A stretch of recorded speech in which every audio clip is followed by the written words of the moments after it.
Welcome back to the Heal with God podcast. Each week we explore a new theme for healing. I'm your host, Heather O'Brien, and today we're talking about prophetic permission, what it means to dream boldly with God when fear says, let's play small.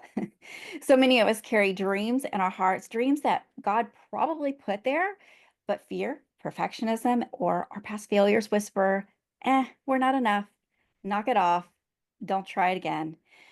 But what if our wait for confirmation or making sure that it's really time is actually us scared?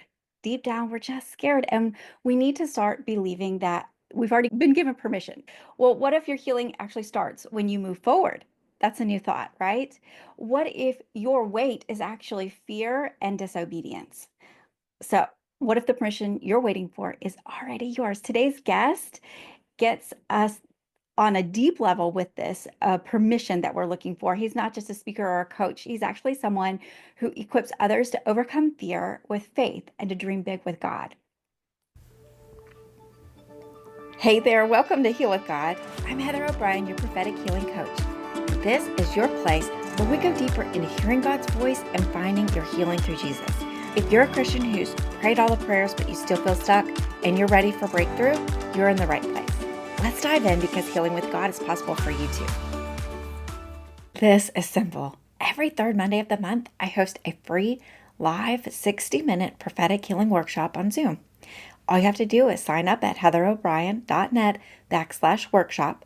Click the link in your inbox when it's time and show up as you are. Messy hair, big questions, and all.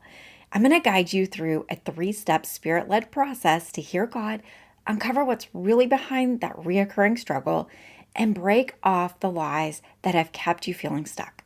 You don't need to prepare or perform, just be ready to listen and receive. And if you sign up early, you might even get a chance for the free live coaching and prayer during the workshop. It's that easy, 1 hour that could shift everything for your healing journey. Welcome, Mitch. I'm so glad that you're here. This is Mitch Matthews with us. Oh, it's great to be here, Heather. I love what you're doing. So it's an honor, and I'm excited for this conversation. Yay. So, Mitch, I've heard that you've talked about this idea of giving yourself permission, Yeah. okay, especially in seasons where fear or doubt is actually really loud. Yeah. And it made me think, what if the people listening right now actually feel called? They feel called to do a lot of things, a lot of Yep. different things, but they also feel like they're too broken or unqualified. I Yep. think that's really the big bucket. They just feel unqualified, not ready, like Yeah. they haven't studied enough. They don't have enough degrees. They Yep. don't have the permission. It's almost like if they get this degree or certificate, then they get the permission. I Yep. see that time and time and time again. So instead of asking you to give us your resume, I was wondering, when did you first realize that waiting until you had it all together was actually delaying God's plan? Yeah. Well, I love it. And I love this conversation. I love what you're doing. And I know for me, I grew up in a church, but we didn't dig into the Bible a whole lot. I did that more as an adult. And one of my favorite verses that I came across when I was just starting to get back into the Bible a little bit was Joshua 1:9, which is to be bold and courageous. Yes. And what I love about that is it's God talking to a guy named Joshua, and he says, "Be bold and courageous, Joshua." And it's not because Joshua was talented, not because he was a good leader, not because he was smart. He was all those things. He'd proven himself all those things. But he said, "Be bold and courageous, for I'm with you wherever you go." Uh-huh. Now, I love that verse. I'm like, that's an amazing verse. But when I started to dive into that whole chapter, I realized the story of it, the context of it was that basically God and Joshua were on the border of the promised land. Joshua was the one who had been chosen to lead the Israelites into the promised land. This has been something they'd been working up to for 40 years, preparing for it. And in that one chapter, Joshua 1, God has to say to Joshua, "Be bold and courageous, for I'm with you wherever you go," 3 times. Uh-huh. Now, I don't know about you, Heather, but if I am coaching someone and they feel bold and courageous, I don't have to tell them to be bold and courageous. I don't have Yeah. to remind them, have courage. They've already got it, right? So, what Good that point. means is this leader who had been trained up for 40 years to lead this group into the promised land that God said, "Hey, here, it's yours. I'm with you," all that stuff. God still had to remind Joshua 3 times, Isn't that "Be bold and something? courageous because I'm with you." So that when I like that hit me so hard to go, wait, God had to tell him to be bold and courageous because he didn't have enough courage to Mm. do the thing that God put him on the planet to do. And what's beautiful about it is that Joshua just took that step, right? And what's beautiful is that God said, "Hey, here's the promised land. Go check it out. It's going to be amazing. I've got you. I'm with you, all that." But then he unveiled the plan one step at a time, Yes, there we right? go. Joshua did not know the whole plan for taking the promised land. He knew that that was the dream of having the promised land, getting the Israelites finally into the promised land, but God didn't unveil the whole plan to him. Because honestly, if some of the steps of the plan, if he'd known that, I think a lot of the Israelites would have said, Uh-huh. hard pass, Uh-huh. not going to do it. Uh-huh. Right. So I realized like one, Joshua wasn't qualified because he felt enough courage, because God had to tell him, remember, be Mhm. courageous, be courageous, be bold. Right. And also, Joshua wasn't ready or wasn't deemed ready because he had the whole plan. He was like given permission to take the first step. And I Wow. think there were times where I'm like, well, I don't have enough courage. I don't have enough boldness. Well, that's not what gives you permission. Yeah. I don't have the whole plan. I don't know how I do it. Well, that's not what gives you permission. It's That's God being with you and you take that first step. Yeah. So you talk a lot about starting small. Yeah. And I love how you just tied the Bible into it and that beautiful story that was Yeah. so on point. Have you seen God breathe on your small beginnings, like especially when fear was present? Oh, 100%. Like, and I say this all the time because I'm a recovering worrier. I'm a recovering perfectionist. So like I talk about these things because I need these things Mm. every day, right? And I know there's a lot of people probably that listen to your audio, that listen to the podcast, that God has put some big dreams on their heart and they're like, "Oh my gosh, that's huge. I don't even know where I'd start." And it's like, "Well, start with 15 minutes." I mean, it's amazing to think about. I don't know about you, but as a recovering perfectionist, which by the way, perfectionism is a really interesting thing. I think it's actually one of the best tools the enemy of God has ever created because Mm. it's sneaky. Now, Yeah. I believe in God. I believe there's an enemy of God, right? Yeah. And I think perfectionism is an incredible tool the enemy created because it sneaks up on us. It Yeah. makes us look like, interestingly enough, it's some of the same things that help to make us high performers, right? Like we think through what might happen, we think through all those things. But what's interesting is if you're a perfectionist, you may not know it, Yeah. but perfectionism For sure. often shuts people down before they're even aware of it, right? Yeah. And a lot of people think of perfectionists. Well, if I'm a perfectionist, then my desk is perfectly organized, my kitchen, everything it's in its place. My living room could be on the front of El Decor, right? But perfectionists, we're pile people. And Okay. it's funny, people like, what? Like, what do you mean? Well, if a perfectionist goes to a meeting and there's like a handout or there's a guide or a book or whatever, you come back and you put that on the corner of your desk because deep down inside, you don't have the perfect place to put it. And so you Mm. don't want to put it someplace that's not perfect, and you're going to wait until you have the perfect place to put it, and Okay. then you go to that next meeting, and the next thing comes back, and next thing, and next thing, and there's probably a corner in your kitchen, there's probably a corner on your desk, there's probably a corner in your bedroom. It just pile, pile, pile, pile, pile, because you don't Wow. have that perfect place to put it, right? And then you've got somebody that's coming over, maybe it's somebody that comes to visit you in your office, and you take the pile and you put it under your desk, or you put it in a bag, or you put it in a box, or whatever, right? And so we're pile people. We also Okay. often need a deadline to push us through because it's so hard to send something, publish something, print something if it's not perfect. And we need Yeah. a deadline to finally push us through, right? So a lot of people are perfectionists. They think they're procrastinators. Yeah. But what it is we're waiting for it to be perfect. And honestly, this side of heaven, it's never going to be perfect. So Yeah. the goal would be to say, hey, focus on progress, focus on excellence, but just try little things and move forward and Yeah. break through the perfectionism. So I always say the 15-minute challenge is a lot of people are like, well, I'm going to wait and I'm going to put a plan together when I can have that mountain retreat and go away to a cabin for two Mhm. days and really figure Yeah. this thing Yeah. Yeah. out. Or I'm finally going to write my book when I can take that week-long beachside vacation Mhm. and really get my head clear. And those things just generally for most people don't happen, Yeah. right? And so I always say use the magic of 15 minutes, which there are people that come to me. I do a lot of coaching, and people will come to me and say, well, if I had spare time to work on this big dream, I would do it. And I said, well, what if I could give you 60 hours in the next 365 days? If I could give you 60 hours, would you take it? And they're like, oh my gosh, that's more than a work week. Yes, that's amazing. I'm like, 15 minutes a day, five Yeah. days a week. There you go. There you And they're go. like, wait, what? I'm like, I'm not much of a math person, so I had to figure that out a long time ago. But 15 minutes a day, five days a week, not even 7 days a week. Uh-huh. Take a couple days off, 5 days a week, 15 minutes. And this is 15 minutes. It's interesting. Like 15 minutes less of scrolling, 15 minutes while you're waiting for that meeting to start, 15 minutes while you're in the drive through, 15 minutes while you're waiting for your coffee, whatever. 15 minutes, these little windows pop up everywhere.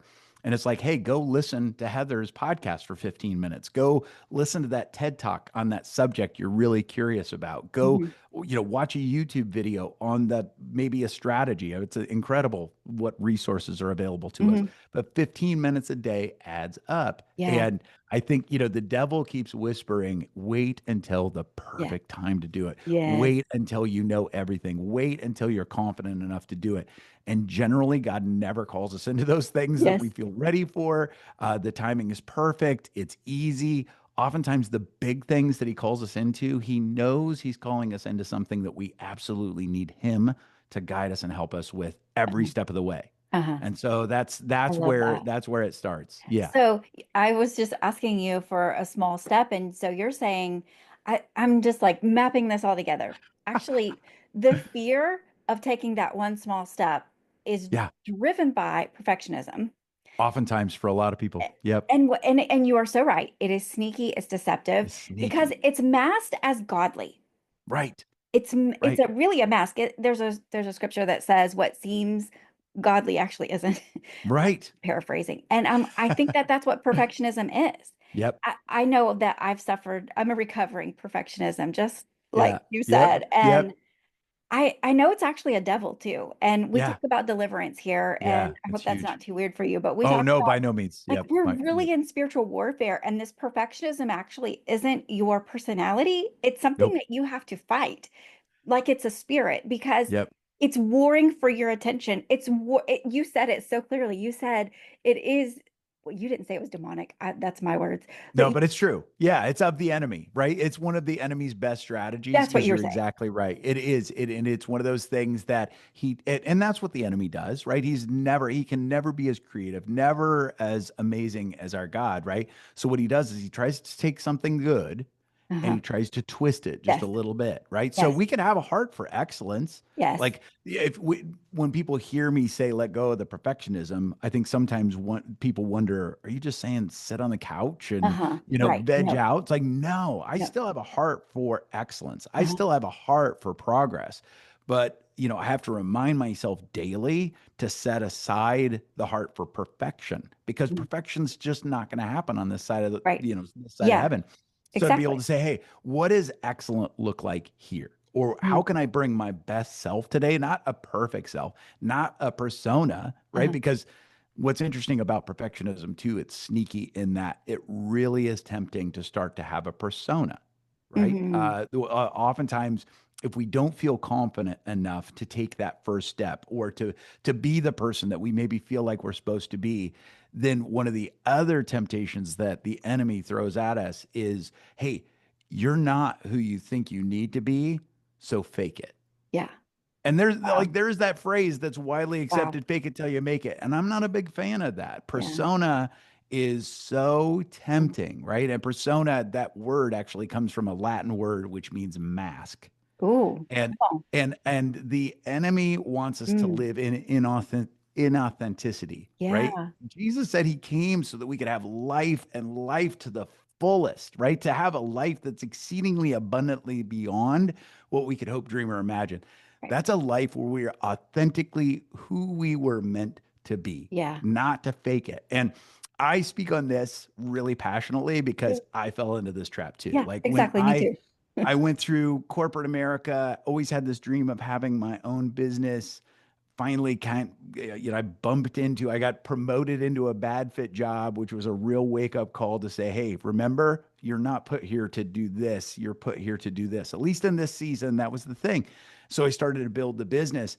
And, we do coaching and speaking and content creation, things like that. And that's where the enemy really tried to get me, is he tried to whisper, like, people aren't going to believe you. You Mhm. need to look a certain way. So Yeah. one of the best ways when I look back and look for the clues that persona was sneaking in Mhm. was I was in the pharmaceutical industry when I left to fully start our business. One of the first things I had to do was buy a car because I had a company car. And one of the clues for me operating in persona was I didn't ask myself, hey, what kind of car do I want? Or Mm. what kind of car would be best for my family? Or what kind of car makes sense? The inner voice was, what kind of car do I need to drive to look successful? Yeah. Yeah, yeah, yeah.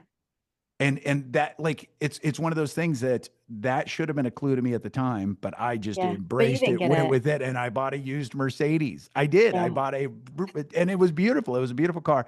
And Yeah. God's great sense of kindness and sense of humor, because he's with us. I hate the phrase some people say, well, make a plan and God laughs. It's like, no, I don't think he's not that kind of father. He is a father that loves us. He can laugh with us, but God never laughs at us. But Mhm. one of the things that's funny, and when I look back, like, I know God was like, this is going to be a good lesson for Mitch.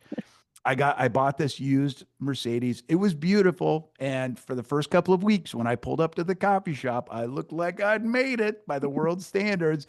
And then that thing started to drop oil like a fiend, right? And what's Oh, hilarious is I bought this car to be able to show up and drive and park in that front row every time. And I found myself having to park in the very back row of wherever I pulled in because it was dropping oil wherever I was going, right? uh, And it's like, and God was like, hey, kiddo, I'm still with you. uh-huh. We can still work through this. And now I get to teach from this, right? Right. But at the time, he was with me. And that's what's beautiful is, like, Yes. even Joshua, who led the Israelites into the promised land, they did take the promised land. It's an epic, epic story.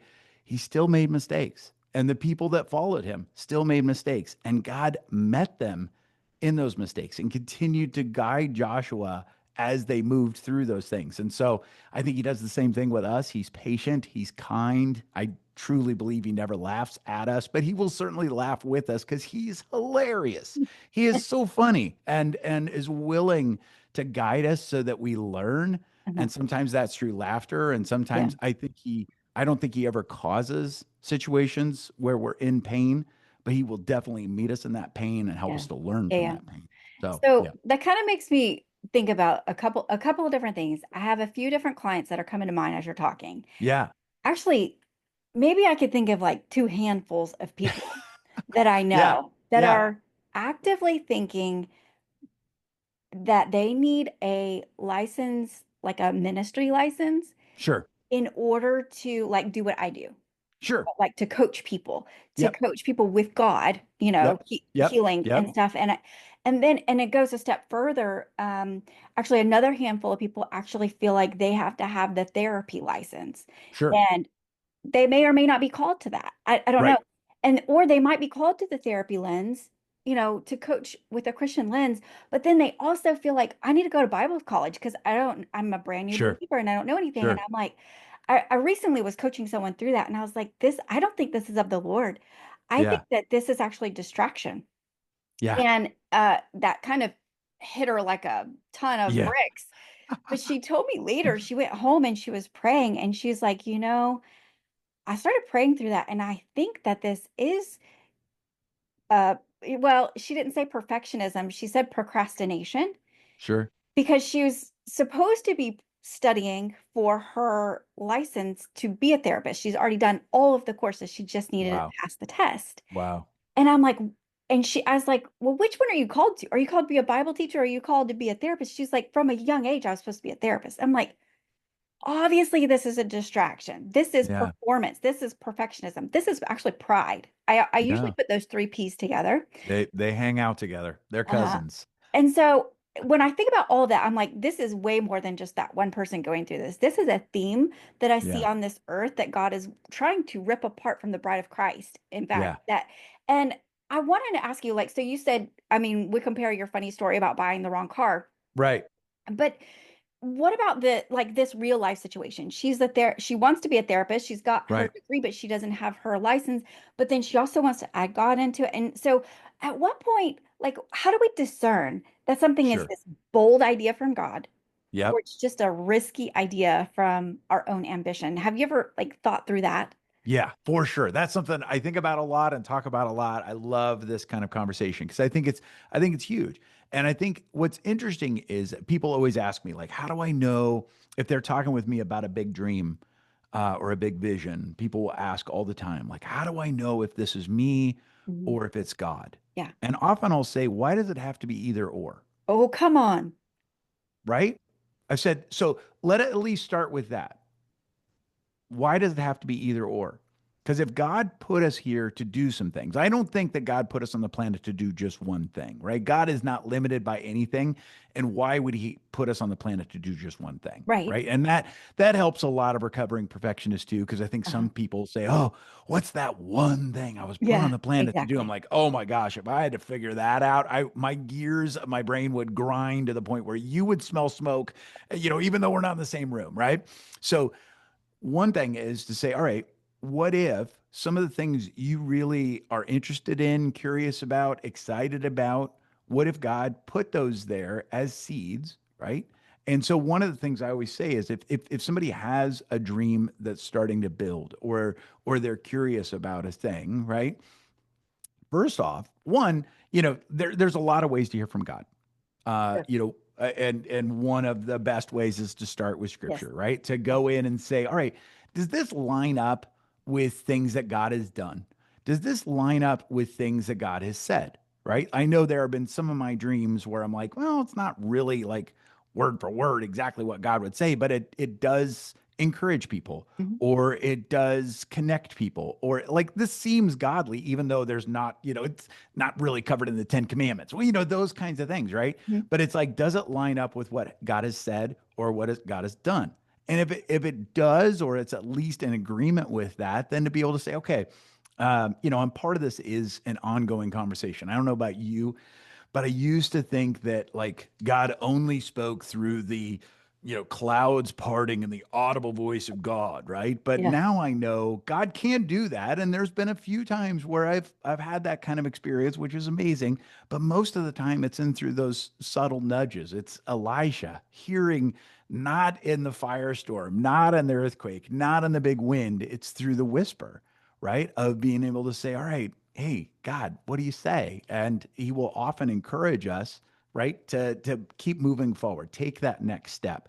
And also big belief in keeping yourself from isolation. I think one of the other strategies, as I learn about going after big dreams and walk alongside people as they go after their big dreams, it's also important to understand how the enemy works. And one of the things the enemy does too is to isolate, right? To make you Yeah. feel like I've got to kind of keep this secret or I've got to keep this to myself or I don't Mm. want people to know about it, those kinds of things. God doesn't work in isolation, right? Like God Come wants us on. to be in community. And so to have at least a couple of people around you to like be able to just check ideas with, to Mhm. talk through, somebody else that's learning about God, that's wanting to go deeper. And people always ask me like, how do I get those people in my life? And one of the first things I'll do is say, hey, be that for somebody else. Yeah, that's That's good. where it starts, right? If you're looking to have more people that will encourage you in your dreams and what God's saying, be that for at least one other person. And it's amazing what God will do through that.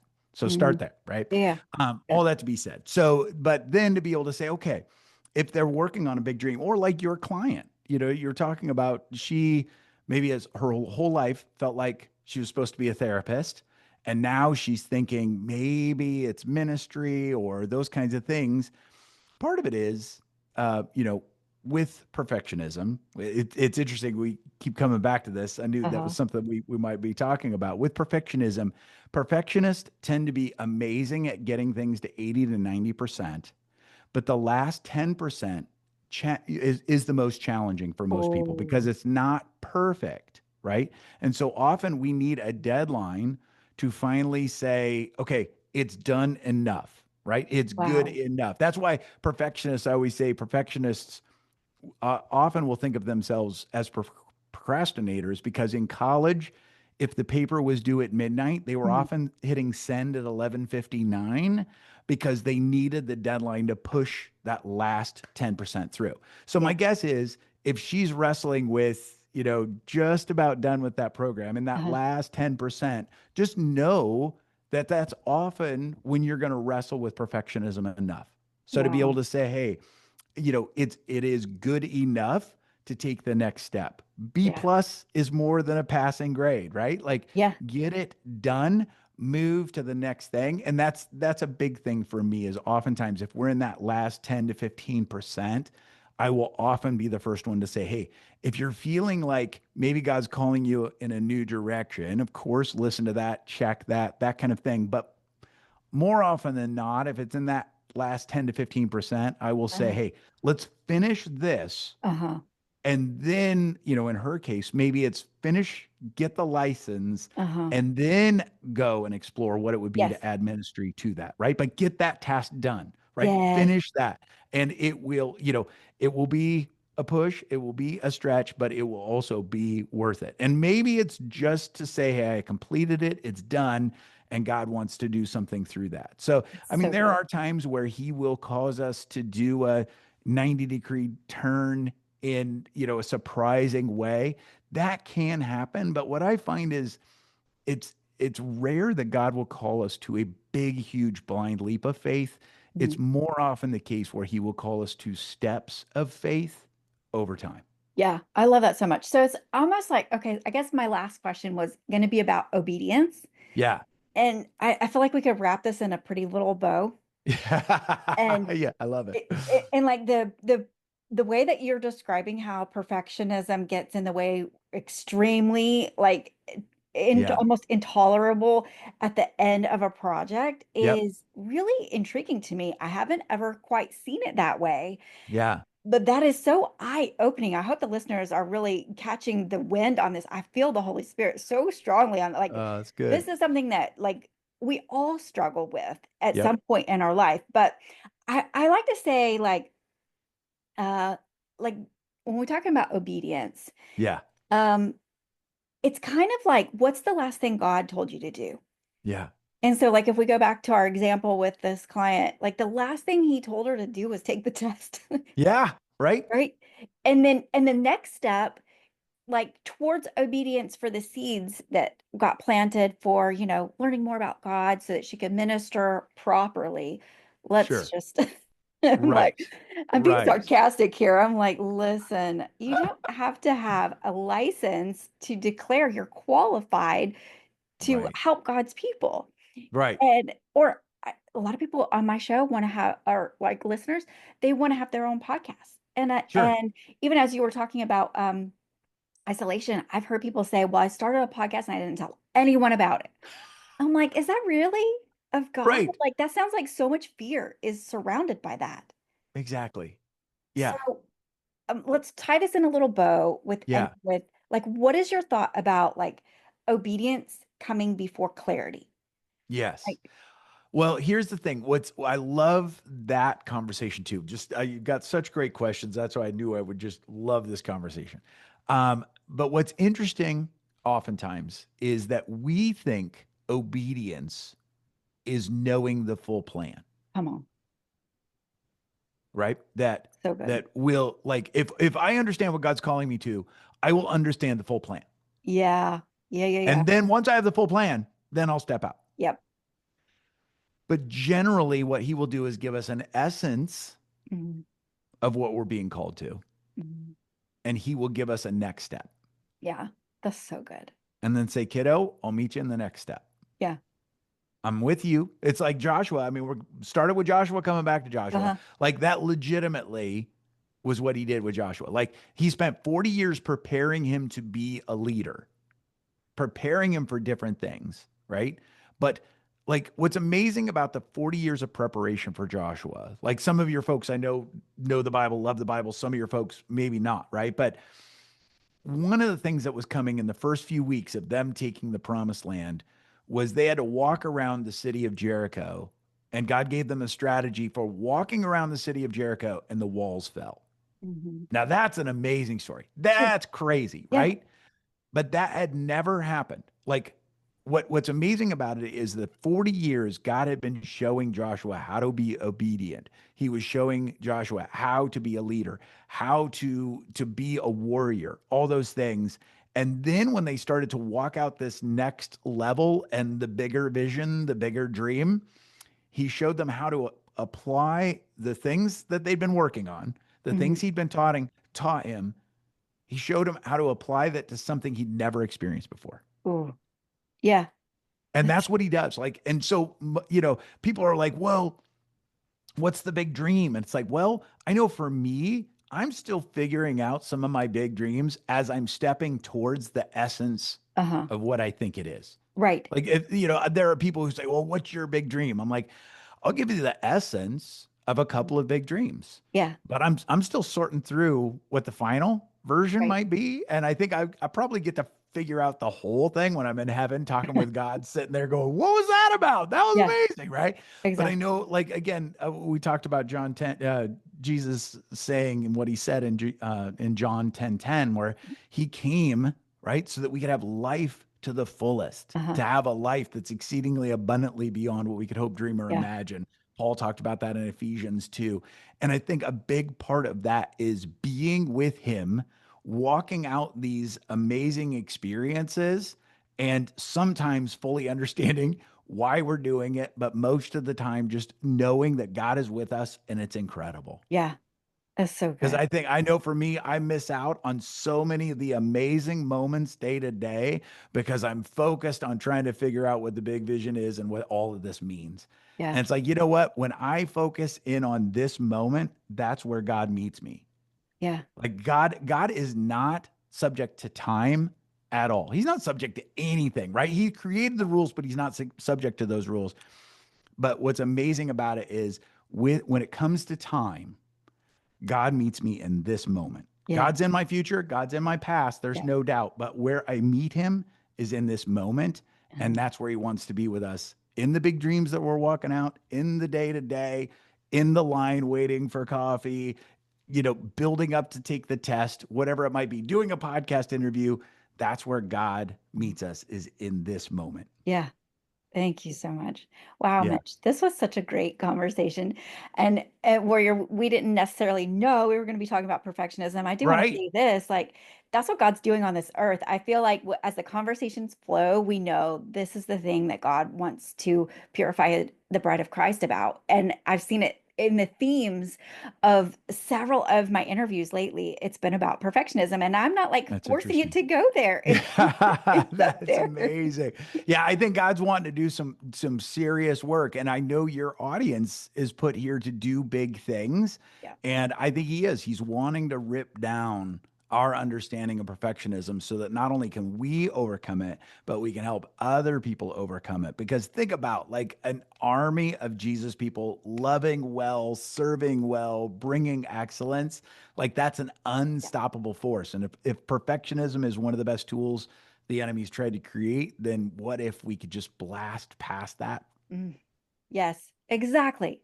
Wow. Okay. What a great conversation that we've had with Mitch Matthews today. Listen, I don't know that I mentioned this earlier, but he actually has a podcast. So you're already listening. Mitch, tell us all about the freebie you want to share and Yep. where they can go listen to your podcast. Yes, absolutely. So like everything can start by going to mitchmatthews.com. That's where you can kind of find out more about some of the things we do. I do have a podcast called Dream, Think, Do, and it's all about helping people to dream bigger, think better, and do more of what they're put on the planet to do. And I've been wildly blessed to introduce or interview Academy Award winners and New York Times bestsellers and Olympic gold medalists and everything in between, just on strategies to do that, to dream bigger, think better, and do more. And some of those people are faith based. A lot of those people are not, but we have great conversations about all those things and find God's truth in all of it, which is awesome. And then, yeah, we put a free tool together that I think your folks would love. Part of what my world is training up encouragers, coaches, speakers, and content creators. And so we put a free tool together called the 11 prayers. And you can get it at mitchmatthews.com /11 prayers. prayers. And it's just 11 prayers that I pray on a regular basis when we're building our business, building our impact, building our revenue, all of those things. That have just helped me to stay moving forward, to help me break through perfectionism and to get to do more of what I felt like we were put on the planet to do. And this tool's really helped a lot of people. So I wanted to definitely offer it to your folks as well. So again, it's mitchmatthews.com/11 prayers. It's free, and I think people will really enjoy it. Thank you so much. Awesome. I Yeah. can't wait to go see that. And Warrior, I hope that this conversation blessed you. Check out the show notes for all those links if you need them. And otherwise, I pray blessings and favor will chase you down.